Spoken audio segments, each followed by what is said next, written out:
When properly maintained, your pellet stove will give you many years of trouble-free use. Keep in mind the dirtier your stove gets, the harder it works, which causes your stove to burn less efficient and the parts to fail.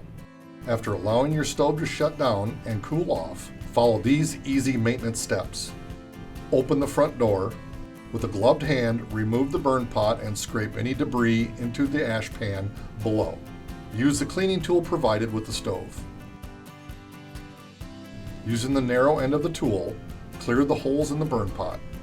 Reinstall the burn pot, making sure it is in the correct direction with a slanted lip in the rear. You will also need to remove the ash from the bottom of the firebox. When the ash pans get full, you can either vacuum out the ashes or remove the ash pans and dump the ash and debris into a metal or non-combustible container.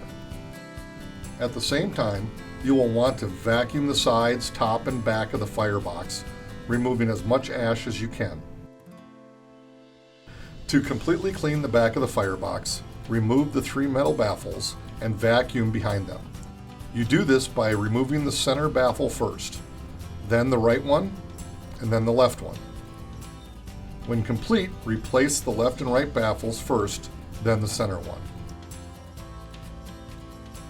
Be sure to reference the owner's manual for detailed instructions and troubleshooting questions.